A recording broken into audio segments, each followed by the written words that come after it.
Hello friends, आज हम लोग क्लास 11th में ऑर्गेनिक केमिस्ट्री स्टार्ट कर रहे हैं, जिनमें जो सबसे पहला टॉपिक है वो ऑर्गेनिक केमिस्ट्री में हाइड्रोकार्बन्स हैं। तो हाइड्रोकार्बन्स में हम लोग हाइड्रोकार्बन्स का क्लासिफिकेशन, एल्केन में प्रिपरेशन, फिजिकल प्रॉपर्टी और केमिकल प्रॉपर्टी देखेंगे। और इसके बाद हम लोग एल्कीन और एल्काइन के बारे में डिस्कशन करेंगे। तो सबसे पहले हम लोग देख लेते हैं हाइड्रोकार्बन्स क्या हैं और हाइड्रोकार्बन्स का क्लासिफिकेशन। तो हाइड्रोकार्बन्स क्या हैं, तो हम लोग ये कहेंगे कि हाइड्रोकार्बन्स ऐसे कंपाउंड्स होते हैं जो कार्बन और हाइड्रोजन से मिलकर बने होते हैं। तो ऐसे कंपाउंड्स को हम लोग हाइड्रोकार्बन्स कहते हैं। अब हाइड्रोकार्बन्स का हम लोग क्लासिफिकेशन देख लेते हैं। तो क्लासिफिकेशन ऑफ हाइड्रोकार्बन्स, तो हम लोग पहले देखेंगे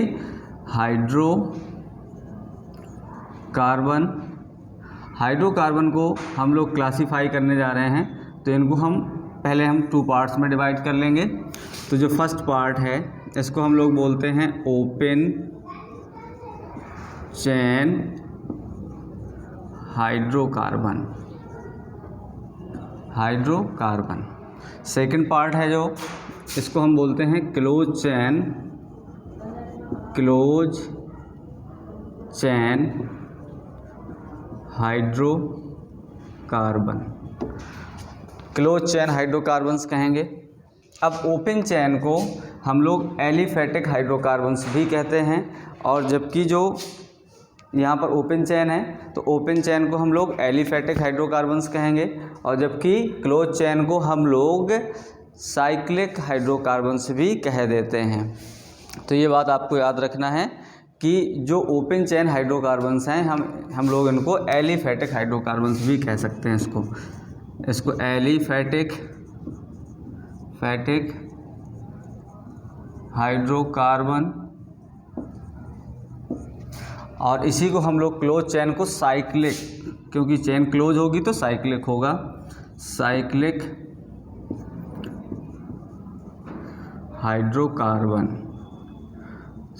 हाइड्रोकार्बन्स कहते हैं। तो अब हम लोग इनको क्लासीफाई कर लेते हैं। तो जो ओपन चेन होगा या एलिफैटिक हाइड्रोकार्बन्स होते हैं तो हम इनको फर्दर क्लासीफाई कर सकते हैं दो और सब टॉपिक में, जिनको हम लोग कहते हैं saturated hydrocarbon,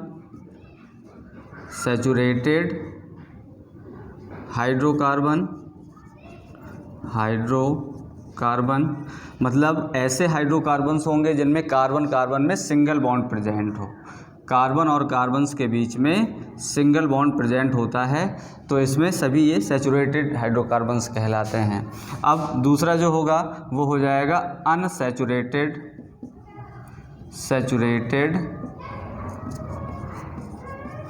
hydrocarbon. Unsaturated hydrocarbons क्या होंगे, जिनमें कार्बन के बीच में डबल बॉन्ड या ट्रिपल बॉन्ड प्रेजेंट हो। इनमें क्या होगा, या तो डबल बॉन्ड प्रेजेंट होगा या तो ट्रिपल बॉन्ड प्रेजेंट्स होना चाहिए। तो ये अनसैचुरेटेड हाइड्रोकार्बन्स कहलाते हैं। ये बात आपको पता हो गई। अब हम लोग देखते हैं, अगर हम यहाँ पर सैचुरेटेड हाइड्रोकार्बन्स में देखेंगे तो इसमें हम लोगों का जो आता है वो एल्केन आते हैं, क्योंकि एल्केन जो होते हैं वो सैचुरेटेड कंपाउंड्स होते हैं। तो एल्केन के बारे में हम लोग देखते हैं। तो यहाँ पर जो सैचुरेटेड है वो आ जाएगा एल्केन। तो एल्केन में ऐसे हाइड्रोकार्बन्स आते हैं जिनमें सभी में कार्बन सिंगल बॉन्ड प्रेजेंट होता है, और जनरली हाइड्रोजन भी है तो कार्बन और हाइड्रोजन के बीच में भी सिंगल बॉन्ड पाया जाता है। और जबकि यहाँ पर देखो अनसैचुरेटेड कंपाउंड में, तो अनसैचुरेटेड कंपाउंड्स में आ जाएंगे एल्कीन और एल्काइन आ जाते हैं, एल्कीन और एल्काइन। तो हम इनको फर्दर क्लासीफाई कर लेते हैं। एल्कीन और सेकेंड हो जाएगा इसमें एल्काइन। अब हम लोग यहाँ पर ये कह सकते हैं कि एल्कीन में डबल बॉन्ड प्रेजेंट होता है और एल्काइन में ट्रिपल बॉन्ड प्रेजेंट होता है। अब हम लोग देखते हैं एल्केन में। तो एल्केन का जो जनरल फार्मूला है वो होता है, मतलब हम इस फार्मूले से हम किसी भी मेंबर का मॉलिक्यूलर फार्मूला पता कर सकते हैं, जैसा कि हम लोगों ने IUPAC में अभी बता दिया है। तो यहाँ पर इसका जो फार्मूला होता है वो CnH2n+2 होता है। अब एल्कीन में क्या होगा, तो एल्कीन का जो जनरल फार्मूला है वो CnH2n होता है, और जबकि यहाँ पर एल्काइन का CnH2n-2 होता है। ये बात आपको याद रखनी है जो इनके जनरल फार्मूले हैं। अब हम लोग इनके जैसे मेंबर्स देख लेते हैं, तो इसमें मेथेन, एथेन, प्रोपेन, ब्यूटेन ये सभी सैचुरेटेड कंपाउंड्स में आते हैं, तो ये सभी एल्केन्स में आ जाएंगे। एल्कीन में हम लोग इसके जो कुछ मेंबर्स देखते हैं, जैसे एथीन है, प्रोपीन है, ब्यूटीन है, तो इसमें ये बात आपको याद रखनी है कि एक कार्बन का इसमें एल्कीन या एल्काइन पॉसिबल नहीं होता। क्योंकि यहाँ पर एक कार्बन के बीच में कोई भी ऐसा डबल बॉन्ड पॉसिबल नहीं होता है या ट्रिपल बॉन्ड पॉसिबल नहीं होता है। इसलिए आपको कम से कम 2 कार्बन चाहिए एल्कीन और एल्काइन के लिए, जबकि यहाँ पर मेथेन पॉसिबल है, मेथीन और मेथाइन पॉसिबल नहीं है। ये बात आपको याद रखनी है। अब हम लोग देख लेते हैं क्लोज चैन में। तो क्लोज चैन को अगर हम फर्दर क्लासीफाई करें तो इनमें 2 टॉपिक ऐसे आते हैं, या इनको हम 2 पार्ट में डिवाइड कर सकते हैं, जिनको हम लोग कहेंगे, एक तो एरोमेटिक हो जाएगा और दूसरा हो जाएगा एलिसाइक्लिक हो जाएगा। तो यहाँ पर हम लोग इनको क्लासीफाई कर लेते हैं। यहाँ पर अगर हम इनको क्लासीफाई करेंगे तो ये 2 पार्ट में हम लोग इनको ऐसे डिवाइड कर सकते हैं, एरोमेटिक में और एलिसाइक्लिक में। तो हम लोग इनको क्लासीफाई कर लेते हैं। साइक्लिक में एरोमेटिक भी हो सकते हैं, एरोमेटिक और एलिसाइक्लिक कंपाउंड्स, या हाइड्रोकार्बन्स कह सकते हैं, हाइड्रोकार्बन्स। और हम लोग यहाँ पर कह सकते हैं एलिसाइक्लिक हाइड्रोकार्बन। अब एरोमेटिक में हम लोगों को जो सिलेबस में ज़्यादातर पढ़ने हैं वो हम लोगों को बेंजीन्स पढ़ने हैं और बेंजीन के डेरिवेटिव पढ़ने हैं। तो यहाँ पर जो बेंजीन हैं और बेंजीन के डेरिवेटिव्स हैं वो एरोमेटिक हैं। तो हम लोग इसमें हम लोग देख सकते हैं बेंजीनॉइड भी हो सकते हैं और नॉन बेंजीनॉइड हो सकते हैं ना। तो बेंजीनॉइड और नॉन बेंजीनॉइड्स में हम लोग देख लेते हैं बेंजीनॉइड्स और नॉन बेंजीनॉइड्स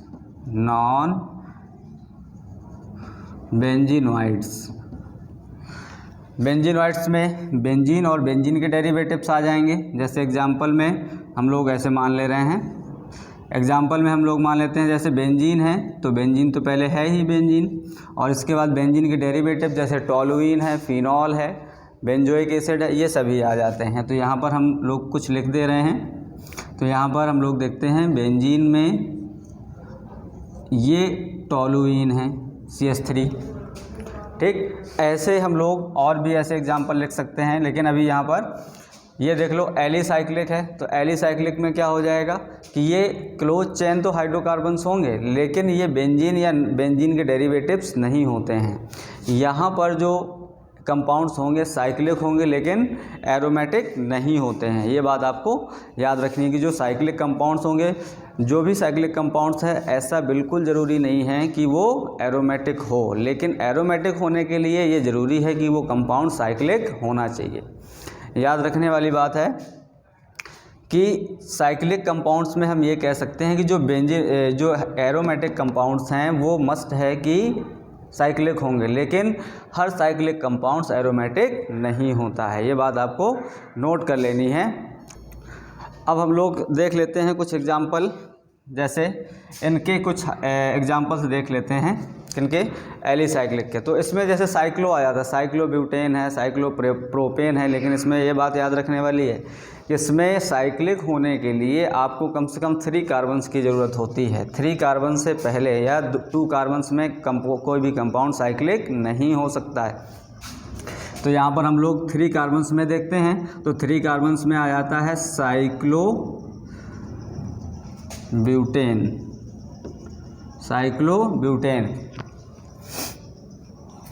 तो ये 4 कार्बन का है, तो हम इसको जनरली ऐसे बना देते हैं। अगर हमें फार्मूला देखना है या ये ऐसे देखेंगे CH2 डबल बॉन्ड CH2 और यहाँ पर हो जाएगा CH2। तो इस प्रकार से मेथ एथ प्रो ब्यूट तो साइक्लोब्यूटेन्स हो जाते हैं। तो इस प्रकार से हम लोग इनको देख सकते हैं कि ये हाइड्रोकार्बन का क्लासिफिकेशंस हो जाता है। इस प्रकार से हम हाइड्रोकार्बन को क्लासीफाई कर सकते हैं। तो इसको नोट कर लें, फिर हम लोग इसके बाद चलते हैं। सबसे पहले हम लोग पढ़ेंगे सैचुरेटेड हाइड्रोकार्बन्स में एल्केन। तो एल्केन के बारे में डिस्कशन करेंगे, उसके पहले ये सब नोट कर लीजिए।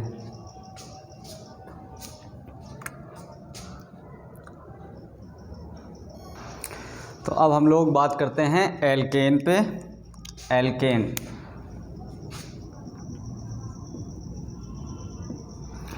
एल्केन्स जो हैं, पहले हम लोग जान लेते हैं कि एल्केन्स क्या होते हैं। एल्केन्स एक्चुअल में एलिफैटिक सैचुरेटेड हाइड्रोकार्बन्स हैं। इनमें कार्बन और कार्बन के बीच में डबल बॉन्ड पाया जाता है, क्योंकि अभी जस्ट हम लोगों ने क्लासिफिकेशन में बात की है एल्केन्स के बारे में। तो alkane saturated open chain hydrocarbons होते हैं।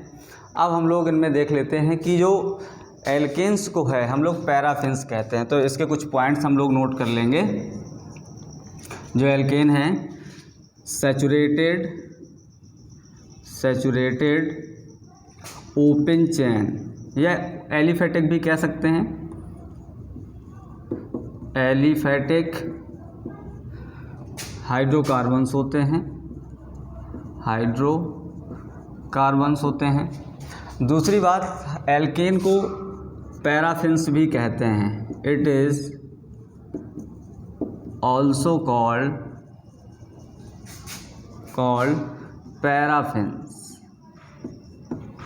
पैराफिन्स कहते हैं। पैराफिन्स का मीन्स ये होता है, पैरम का मतलब होता है लिटिल, एफिन्स का मतलब होता है एफिनिटी। मतलब ये इनकी लो रिएक्टिविटी की वजह से इनको हम लोग क्या कहते हैं, पैराफिन्स कहते हैं। तो पैराफिन्स का मतलब यहाँ पर क्या है, पैरम प्लस एफिन्स। इसका मतलब यह है कि ये लो रिएक्टिव होते हैं या लेस रिएक्टिव होते हैं, सैचुरेटेड कंपाउंड्स होने की वजह से इनकी रिएक्टिविटी कम होती है। लेकिन जो भी हम लोग इनकी केमिकल प्रॉपर्टी देखेंगे वो हायर टेम्परेचर पे या वेपर फेज पे इनकी केमिकल प्रॉपर्टी देखेंगे या इनकी केमिकल रिएक्शंस देखते हैं। इनके कुछ मेंबर्स हैं। इनके जो मेंबर्स हैं, पहले सोर्स देख लेते हैं। सोर्स जो होते हैं वो जनरली पेट्रोलियम और नेचुरल गैसेस होती हैं। सभी जो हाइड्रोकार्बन्स होते हैं उनकी जो सोर्स होते हैं वो पेट्रोलियम और नेचुरल गैस होते हैं। Petroleum and natural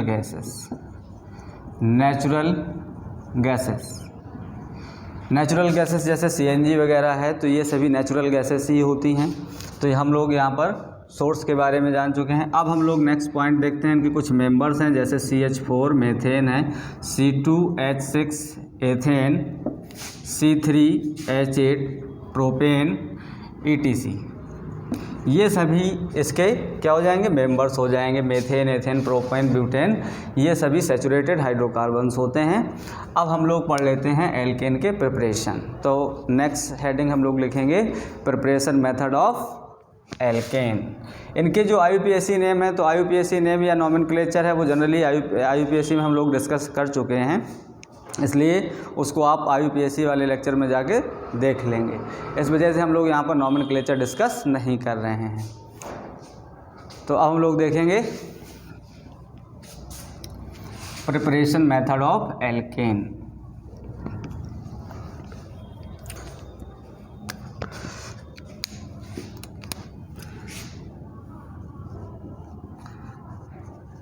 preparation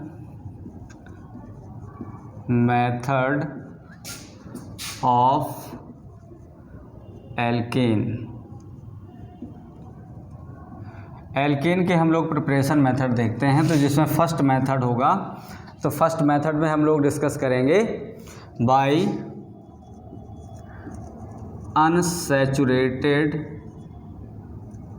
unsaturated compounds. Compounds कह सकते हैं या हाइड्रोकार्बन्स कह सकते हैं। तो जो अनसैचुरेटेड कंपाउंड्स होते हैं इसका मतलब यहाँ पर क्या है कि इनमें डबल बॉन्ड होगा या ट्रिपल बॉन्ड होगा। तो डबल बॉन्ड और ट्रिपल बॉन्ड से हमको कन्वर्ट करना होता है किसमें, सिंगल बॉन्ड में। तो सिंगल बॉन्ड्स में क्या पाए जाते हैं, एल्केन्स। तो हमें एल्कीन या एल्काइन से हमें कन्वर्ट करना है एल्केन में। तो अब हम लोग इसमें बात करते हैं। तो जैसे जो जनरल कोई भी अनसैचुरेटेड कंपाउंड्स है, जैसे हम लोग ये मान लें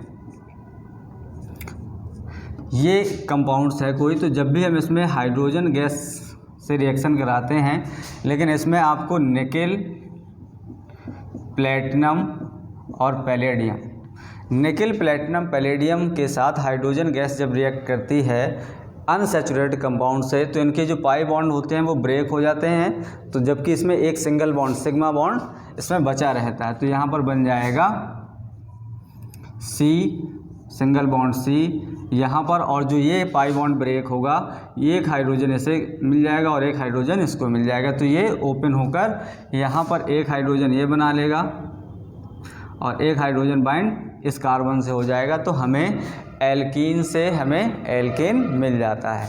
जैसे और अब हम कोई दूसरी रिएक्शन मान लें, जैसे अनसैचुरेटेड कंपाउंड है, तो अनसैचुरेटेड कंपाउंड्स में हम मान लेते हैं कि जैसे CH3 CH double bond CH2 plus H2, इसमें निकेल, प्लेटिनम, पैलेडियम, इन 3 मेटल्स में से कोई भी एक मेटल्स यूज की जाती है। हमने इनको आपको जानकारी के लिए बता दिया है कि इनमें हम रिडक्शन, क्योंकि ये nickel, platinum, palladium with hydrogen gas एक रिड्यूसिंग एजेंट की तरह वर्क करता है। तो ये रिड्यूसिंग के लिए हम लोग उपयोग कर लेते हैं। तो इसका जो पाई बॉन्ड ब्रेक होगा, पाई बॉन्ड ब्रेक होगा, एक हाइड्रोजन इस कार्बन को और एक हाइड्रोजन इस कार्बन को मिल जाता है। तो बन जाएगा यहाँ पर CH3 CH2 और CH3। तो यहाँ पर हमें प्रोपीन, मेथ प्रो, तो प्रोपीन से हमें मिल जाता है प्रोपेन, प्रोपेन मिल जाता है। इतनी बात क्लियर हो गई होगी। इसी प्रकार से अगर कोई भी अनसैचुरेटेड कंपाउंड में अगर ट्रिपल बॉन्ड आ जाता है तो ट्रिपल बॉन्ड को भी हम लोग रिड्यूस कर सकते हैं। तो ट्रिपल बॉन्ड्स को रिड्यूस करने के लिए हम लोग जैसे मान लें CH ट्रिपल बॉन्ड CH है, तो इसमें हाइड्रोजन, निकेल, प्लेटिनम और पैलेडियम। निकेल, प्लेटिनम, पैलेडियम की प्रेजेंस में इनके जो 2 पाई बॉन्ड हैं वो ब्रेक हो जाएंगे। वैसे ये रिएक्शन 2 स्टेप में दिखानी चाहिए, लेकिन हम इसको एक ही में, क्योंकि इनके जो दोनों पाई बॉन्ड हैं वो ब्रेक हो जाएंगे। यहाँ पर हाइड्रोजन के 2 मोल्स यूज हो जाएंगे 1 मोल एथाइन के लिए। तो यहाँ पर हम लोग देख लेते हैं, यहाँ पर मिल जाएगा हमें CH3। इसका जनरल नेम एसिटिलीन होता है या IUPAC नेम एथाइन होता है, एथाइन और एसिटिलीन है। कॉमन नेम एसिटिलीन है और IUPAC नेम एथाइन है और इसका नाम है एथेन। इस प्रकार से हम लोग हाइड्रोकार्बन्स के प्रिपरेशन में अनसैचुरेटेड हाइड्रोकार्बन से सैचुरेटेड हाइड्रोकार्बन को प्रिपेयर कर लेते हैं। अब हम लोग नेक्स्ट मेथड देखने जा रहे हैं। तो नेक्स्ट मेथड देखेंगे, इसको नोट कर लें। अब हम लोग सेकंड मेथड पर डिस्कशन करने जा रहे हैं।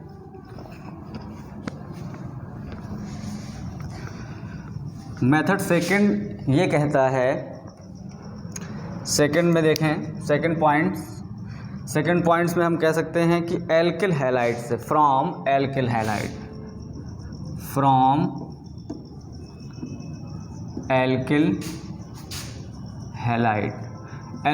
क्या होते हैं, R यहाँ पर एल्किल है और X क्या है, हैलोजन। और इन सब चीज़ों के लिए अगर आपको समझ में ना आ रहा हो तो ये चीज़ें आपको IUPAC वाले लेक्चर में कंप्लीट मिल जाएंगी, तो वहाँ से आप इसको देख सकते हैं। अब RX एल्किल हैलाइड अगर हम देखते हैं तो एल्किल हैलाइड की जो रिएक्शंस होती है वो सोडियम मेटल से ड्राई ईथर की प्रेजेंस में किया जाता है। तो हम लोगों को यहाँ पर एल्केन्स मिल जाते हैं। तो इसके लिए हम लोग, और इस रिएक्शन को वुड्स रिएक्शन कहते हैं। एग्जाम्पल याद रखेंगे, इस रिएक्शन को हम वुड्स रिएक्शन कहते हैं। तो यहाँ पर लिख दे रहे हैं वुड्स रिएक्शन। ये नेम्ड रिएक्शन है और नेम्ड रिएक्शन का हम लोग एक सेपरेट वीडियो लाएंगे जिसमें लगभग सभी नेम्ड रिएक्शंस का हम लोग रिवीजन कर लेंगे और उन पे डिस्कशन कर लेंगे। लेकिन यहाँ पर जो रिएक्शंस आती जा रही हैं टॉपिक में हम उनका भी डिस्कशन करते जा रहे हैं। अब हम लोग एल्किल हैलाइड देखेंगे तो एल्किल हैलाइड RX है। इसकी रिएक्शंस, एल्किल हैलाइड की रिएक्शन सोडियम मेटल से ड्राई ईथर की प्रेजेंस में कराते हैं। ड्राई ईथर की प्रेजेंस में कराने पे हम लोगों को यहाँ पर सोडियम मेटल, क्योंकि देखो यहाँ पर R एल्किल है तो यहाँ पर हम इसको 2 मोल्स लेंगे और इसके भी 2 मोल्स ले लेंगे। तो यहाँ पर एक्चुअल में हम 2 मोल्स ना लेके हम लोग ऐसे लिख लेते हैं RX, ठीक है। तो यहाँ पर सोडियम जो है वो इस हैलोजन से रिएक्ट हो करके यहाँ पर 2 मोल NaX रिमूव कर देता है और यहाँ पर R और R कंबाइंड होकर, मतलब एल्किल और एल्किल कंबाइंड होकर बना देते हैं एल्केन और यहाँ पर बन जाता है 2 मोल्स NaX। तो अब इसी रिएक्शंस को हम लोग सेपरेट करके देख लेते हैं ज़रा। जैसे हमने क्या किया है, इसमें हमने कहा है CH3Cl, R CH3 है, X Cl है, यहाँ पर CH3Cl है प्लस सोडियम मेटल की रिएक्शन कराते हैं। एक्चुअल में इसमें ग्रुप ऑफ हाइड्रोकार्बन्स मिलते हैं, लेकिन एक्चुअल में हम लोगों ने मेथिल लिया है, मेथिल क्लोराइड है, तो पॉसिबिलिटी है यही मिलेंगे। तो यहाँ पर ड्राई ईथर है, ड्राई ईथर की प्रेजेंस में हम लोग देखते हैं तो यहाँ पर ये R और R मतलब CH3 सिंगल बॉन्ड CH3 बन जाएगा, CH3 प्लस 2 NaCl। तो ये C2H6 ही तो है, मतलब एथेन है। यहाँ पर हम लोगों को मिल गया एथेन। ये बात आपको याद रखनी है कि यहाँ पर हमने 1 कार्बन का मेथिल क्लोराइड लिया था जिससे हमें 2 कार्बन का या 2 कार्बन्स का हमें एथेन मिल गया। तो अब हम लोगों को ये बात याद रखनी है कि ये इस रिएक्शन से या वुड्स रिएक्शन से सिंगल कार्बन का एल्केन कभी प्रिपेयर नहीं कर सकते हैं। तो यहाँ पर हम लोग नोट करके इसमें लिख लेंगे। ऐसे हम बहुत ढेर सारी रिएक्शन देख सकते हैं कि इसी में हमने C2H5 ले लिया है, C2H5Cl या C2H5Br ले लिया, उसकी रिएक्शन हमने सोडियम मेटल से ड्राई ईथर की प्रेजेंस में करा दी, तो इसमें कार्बन के नंबर्स डबल हो जाते हैं। रिएक्टेंट से प्रोडक्ट में कार्बन्स के नंबर डबल है, तो ये चीज़ आपको याद रखनी है। अब देखते हैं, तो यहाँ पर नोट करके लिखेंगे, ये बात आपको याद ही रखनी है। Methane cannot be prepared by this method. Methane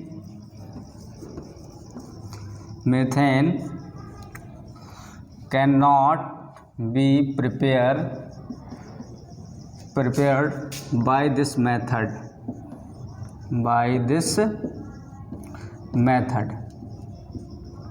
ये बात आपको याद रखनी है कि मेथेन इस मेथड से हम लोग प्रिपेयर नहीं कर सकते हैं। क्यों? क्योंकि अगर हम लोग मेथेन प्रिपेयर करनी है तो हमें 1 कार्बन तो यहाँ प्रोडक्ट चाहिए, तो हम उससे कम कार्बन से यहाँ पर नहीं ले सकते हैं। तो यहाँ पर हमें कम से कम 2 कार्बन का प्रोडक्ट मिलता है, इसलिए मेथेन यहाँ पर प्रिपेयर करना पॉसिबल नहीं होता है। अब हम लोग देखते हैं नेक्स्ट मेथड जो आ जाएगा कार्बोक्सिलिक एसिड से। तो इसको नोट कर लें, फिर हम लोग देखते हैं नेक्स्ट मेथड।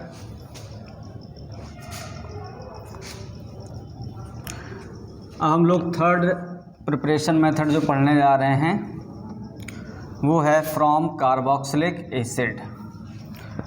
थर्ड मेथड है from carboxylic acid.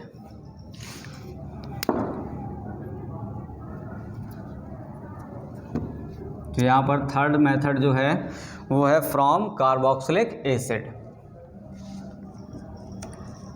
From carboxylic acid. इसी को हम लोग जो नेम्ड रिएक्शन है इसमें हम लोग इसी को कहते हैं decarboxylation reaction. Decarboxylation of carboxylic acid. तो इसको हम बोलते हैं डीकार्बोक्सिलेशन की रिएक्शन से इसको बोलते हैं। तो यहाँ पर हम लोग इसमें देख लेंगे एग्जाम्पल। जैसे हम लोगों ने एल्किल हैलाइड RCOOH है, ये कार्बोक्सिलिक एसिड है, कार्बोक्सिलिक एसिड। कार्बोक्सिलिक एसिड की रिएक्शंस अगर हम लोग NaOH और CaO इन दोनों रिजेंट्स के कॉम्बिनेशन को हम लोग बोलते हैं सोडा लाइम। तो सोडा लाइम से जब भी हम कार्बोक्सिलिक एसिड की रिएक्शन कराते हैं तो इसमें कार्बन डाइऑक्साइड रिमूव हो जाती है और हमें मिल जाता है यहाँ पर एल्केन और सोडियम बाइकार्बोनेट मिल जाता है या Na2CO3 मिल जाता है। तो हम लोग यहाँ पर देखते हैं RH प्लस Na। अब यहाँ पर हमें क्या करने पड़ेंगे, 2 मोल्स ले लिए, तो यहाँ पर मिल जाएगा हमें Na2CO3 मिल जाता है। क्लियर। तो इस प्रकार से हम लोग डीकार्बोक्सिलेशन की रिएक्शन देख लेते हैं। तो डीकार्बोक्सिलेशन की रिएक्शंस में आपको याद रखना है जो सोडा लाइम है वो NaOH प्लस CaO का मिक्सचर होता है। तो यहाँ पर ये जो डीकार्बोक्सिलेशन है NaOH प्लस CaO, इसको हम लोग बोलते हैं सोडा लाइम। तो सोडा लाइम लिख कर भी आ सकता है वैसे, नहीं तो वैसे रिजेंट्स दिए जाएंगे। अब हम लोग देख लेते हैं जैसे CH3COOH की रिएक्शंस हमने सोडा लाइम से करा दी है। मान लो इसकी रिएक्शंस में हम लोगों ने सोडा लाइम लिख दिया है, यहाँ पर लिख दिया है सोडा लाइम। सोडा लाइम के साथ इसको हीट कर दिया है। तो हीट करने के बाद यहाँ पर सोडा लाइम का मतलब ही है कि इसमें NaOH प्लस CaO लिया गया है। तो यहाँ पर हमें जो मिलेगा इसमें कार्बन डाइऑक्साइड रिमूव हो जाएगी। तो कार्बन डाइऑक्साइड रिमूव होने के बाद यहाँ पर बन जाएगा CH4 प्लस Na2CO3 मिल जाएगा। सोडियम बाइकार्बोनेट, सोडियम कार्बोनेट मिल जाता है। अब हम लोग इस रिएक्शंस का, डीकार्बोक्सिलेशन की जो रिएक्शंस है इसका हम लोग उपयोग करते हैं यहाँ पर एक कार्बन कम करने के लिए। मतलब किसी भी रिएक्टेंट से अगर प्रोडक्ट में हमें एक कार्बन कम का हाइड्रोकार्बन्स चाहिए तो हम लोग डीकार्बोक्सिलेशन की रिएक्शंस को उपयोग में लाते हैं। तो और दूसरी बात यहाँ पर ये याद रखना कि यहाँ पर NaOH और Ca का जो कॉम्बिनेशन है यहाँ पर CaO ज़्यादा हाइग्रोस्कोपिक होता है। जो मॉइस्चर होता है वो बहुत ज़्यादा खींचता है, इसको कंटेन करता है, इसलिए इसमें CaO को ड्राई रखने के लिए यहाँ पर हम लोग NaOH का उपयोग करते हैं, क्योंकि दोनों ही हाइग्रोस्कोपिक नेचर के हैं, मतलब मॉइस्चर को कंज्यूम करने वाले हैं। तो हम लोगों को ये याद रखना है कि ये सोडा लाइम है। सोडा लाइम की प्रेजेंस में हम लोग कार्बोक्सिलिक एसिड का डीकार्बोक्सिलेशन करके हम लोगों को एल्केन मिलता है। तो इनके नाम रख लेते हैं ज़रा। ये है एसिटिक एसिड और यहाँ पर मिल जाता हमें मीथेन और यहाँ पर हमें मिल जाएगा एल्केन। तो इस प्रकार से हम लोग सोडा लाइम से हम लोग ये रिएक्शंस डीकार्बोक्सिलेशन की हेल्प से हम लोग एल्केन बना लेते हैं। अब हम लोग नेक्स्ट प्रिपरेशन मेथड पे चलते हैं जिसमें हम लोग कहेंगे from carbonyl compound. Carbonyl compounds में क्या क्या आते हैं इसको नोट कर लें।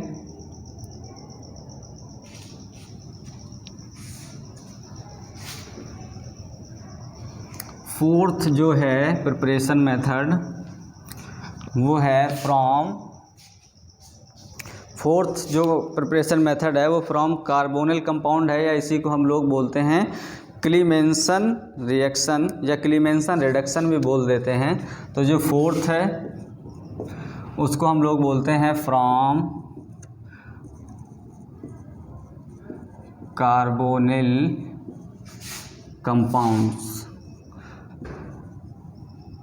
कंपाउंड्स, इसी को हम लोग बोल देते हैं क्लीमेंसन रिडक्शन। इसी को हम लोग बोलते हैं क्लीमेंसन्स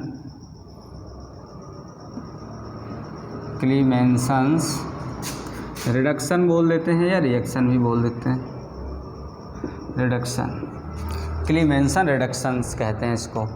तो अब हम लोग इसमें देखते हैं क्लीमेंसन रिडक्शंस में जिंक अमलगम है ना, जिंक अमलगम मतलब Zn और Hg के साथ HCl लिया जाता है, जिसकी प्रेजेंस में हम लोग कार्बोनिल कंपाउंड्स को रिड्यूस करके एल्केन में कन्वर्ट कर लेते हैं। चाहे वो एल्डिहाइड हो या कीटोन हो, तो हम लोग इसमें रिडक्शन ही करते हैं। तो एक्चुअल में हम लोग देख लेते हैं इसमें जिंक अमलगम यूज होता है। जैसे हम लोग मान लेते हैं यहाँ पर कार्बोनिल कंपाउंड है, ऑक्सीजन है, इसकी रिएक्शंस ZnHg और HCl की प्रेजेंस में कराते हैं, तो इससे जो हाइड्रोजन्स रिमूव होते हैं वो इसका कंप्लीट हाइड्रोलिसिस का रिडक्शन कर देते हैं। तो यहाँ पर हमें मिल जाता है H और H, एक बॉन्ड ब्रेक होने के बाद दूसरा हाइड्रोजन हमें यहाँ पर मिल जाएंगे। तो ये वाला जो ग्रुप है ये वाटर बना लेगा और यहाँ पर जो हमें मिल जाएगा वो मिल जाएगा हमें एल्केन। तो याद रखना है कि हम लोगों को ये कंपाउंड्स मिलने वाला है प्लस H2O।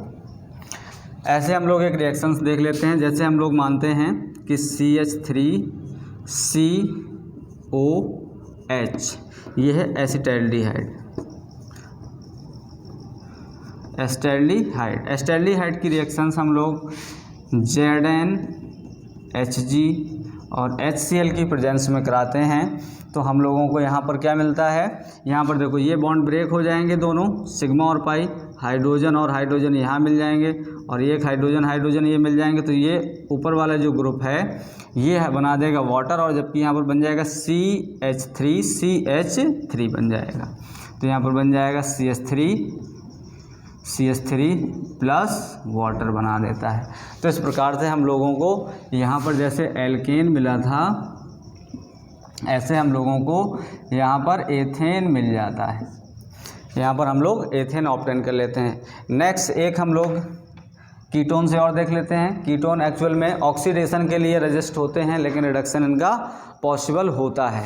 तो रिडक्शन में हम लोग देख लेते हैं एसीटोन के रिडक्शन में। तो एसीटोन को अगर हम जिंक, अमलगम और HCl की प्रेजेंस में, जैसे हम लोगों ने कहा CH3 ये एसीटोन है। एसीटोन का रिडक्शन हम लोग जिंक से, जिंक, अमलगम और HCl की प्रेजेंस में कराते हैं। तो यहाँ पर ये दोनों बॉन्ड ब्रेक होके हाइड्रोजन यहाँ मिल जाएगा, दूसरा बॉन्ड ब्रेक होगा, एक हाइड्रोजन और एक हाइड्रोजन डिस्ट्रीब्यूट हो जाएगा। तो यहाँ पर हम लोगों को क्या मिलने वाला है, CH3 CH2 CH3 plus water. Clear. तो यहाँ पर एसीटोन से हमें मिल गया प्रो, तो यहाँ पर मिल जाएगा हमें प्रोपेन। तो हम लोगों को प्रोपेन इसमें ऑब्टेन कर लेते हैं। एक्चुअल में ये जिंक अमलगम है क्या, क्योंकि जो मरकरी है वो लिक्विड स्टेज में पाई जाती है। लिक्विड स्टेट में पाए जाने के कारण इसमें कुछ मेटल डिजॉल्व हो जाती हैं। यहाँ पर जो जिंक अमलगम है वो है क्या, तो मरकरी जो लिक्विड स्टेट में पाई जा रही है इसमें कुछ मेटल डिजॉल्व हो जाती हैं। तो जो मेटल डिजॉल्व होती हैं वो अमलगमेशन कहलाता है। तो यहाँ पर जैसे इस मरकरी में जिंक को डिजॉल्व कर दिया गया है तो ये जिंक अमलगम हुआ है। अगर कोई अदर मेटल भी डिजॉल्व होती है तो वो उस मेटल के अकॉर्डिंग उसका अमलगमेशन हो जाता है। तो ये बात आपको नोट कर लेनी है। इसके बाद हम लोग बात करते हैं नेक्स्ट प्रिपरेशन मेथड की।